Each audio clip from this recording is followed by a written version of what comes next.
a Playlyst original.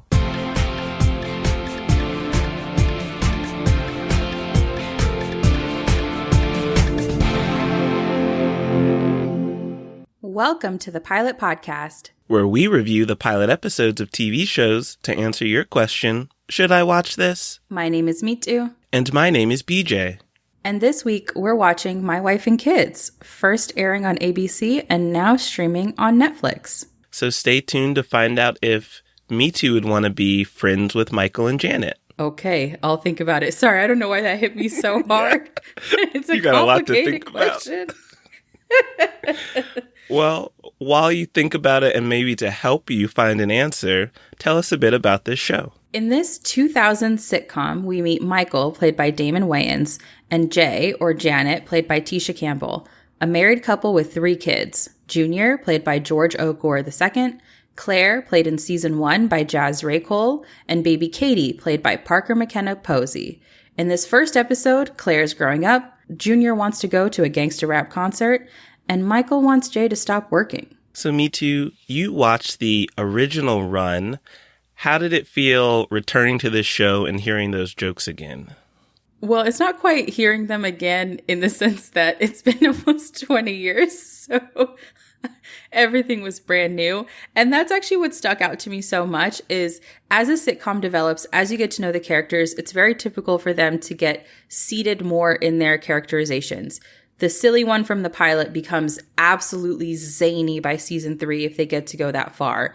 So I remember the late season versions of these people, the silliest, most out loud versions of these characters versus this pilot. So my first note in my notes is this is just so much different than I remember.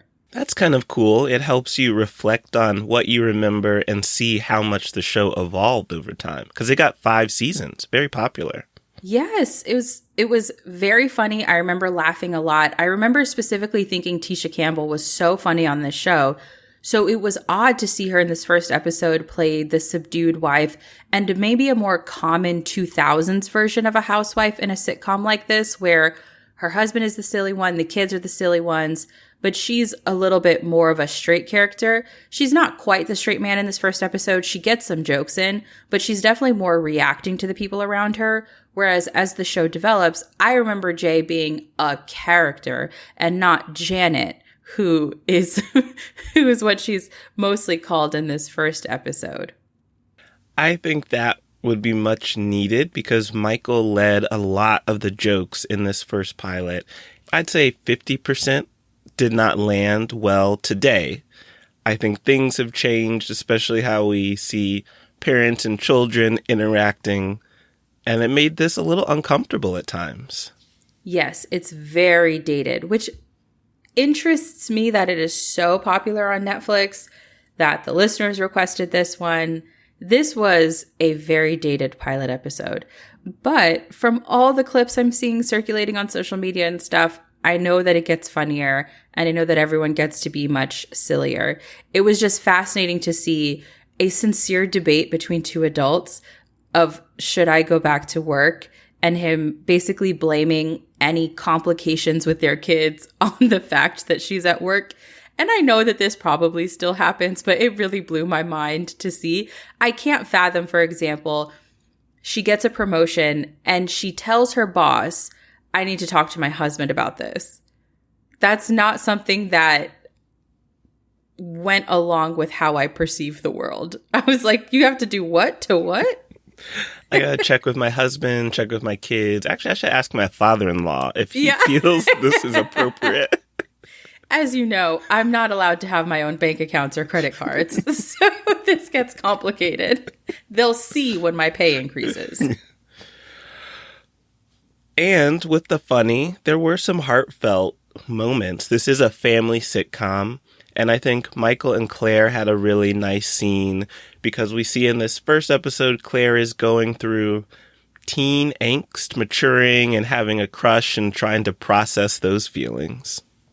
Yes, I thought that was so funny when she does something to her face, a cosmetic decision that was very 2000s. I think anyone who was alive in middle school in the 2000s really empathizes with what she accidentally did to her eyebrows. And so Michael tries to help her and he fails miserably, like on the trying to literally fix them. But it was very, very sweet to see them interact. He also has a kind of sweet moment with his son. It's more silly than sweet, but I really loved that too. Especially there was a part where Junior is really proud of his mustache and Michael gets really close to inspect it. And I laughed so hard at how Damon Wayans played that, basically like having to get at like a microscopic level to see the hair coming in. He got in real close. And I think that is right. I should give Michael, the character, credit. He supported the daughter. He supported his son in that, Junior in that scene. And he even supported Katie being bilingual. That's true. A little bit. He was like, okay, that's enough. He set a limit, but he appreciated that she had that skill for a moment. Also, shout out to that nanny character. Very dated jokes around her, and I don't remember her in any more episodes. I wonder if they called it after that first episode or first couple. I'm pretty sure when she walked off set, she never came back. I will say that for every time that I cringed, there were really funny lines. There's a line where Michael tells Jay that Claire asked him for Monostat 7 while Jay was at work, and he said he thought it was a singing group like Take 6. I laughed so hard I had to pause the show for a moment because I was like, I will miss more lines. And then there are some very laugh out loud moments in his time with Junior where Junior thinks he's like, I guess maybe part of this gangster rap culture. And he's like, you're from the mean streets of Stamford, Connecticut. Like, take it down several notches. It just really made me laugh. So I will say that while I felt genuine discomfort, especially surrounding Michael and Jay's marriage, I did laugh. It is a comedy. You love comedy, and there were good comedic moments. Great timing. I mean, Damon Wayans is a legend. Yes, they have a great cast. I'd say everyone had that comedic timing down. Yes. And the pacing of the show in general worked well. It is a half-hour sitcom, so about like 20 minutes. And it felt right. It didn't feel too long. It didn't feel too quick. Like, they knew what they were doing with this writing.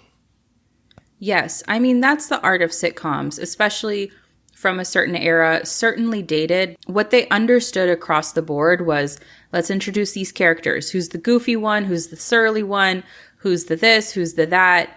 Let's have some jokes in here, maybe a bonding moment so we understand how these people are connected to each other, and let's get out of here within 19 to 22 minutes.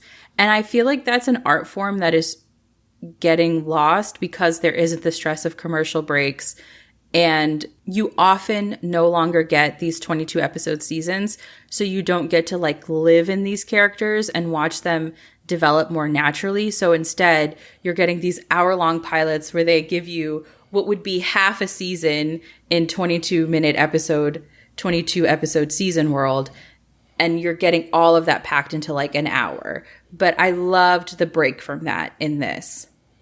And in those hours, because I would argue it is a fully lost skill. You don't get everything fully developed and satisfyingly wrapped up as you did in this pilot. We've seen some pilots, which were also in the half-hour range, where it ends and you're like, well, that was a full TV movie and we're done. Mm-hmm. Here, it feels like, okay, this was just day one of this family. I know we're in store for so much more. Yes, exactly. It is satisfying. It tells a full story, but it is not complete. Mm-hmm. I want to see Claire continue to grow up. I want to see Junior continue to be a goofball. I want to see them do more with Katie beyond just being the sweet baby in the house. You want to see that. I want to see Michael and Jay get on some more equal footing versus him kind of parenting her maybe in this first episode. You want to see more.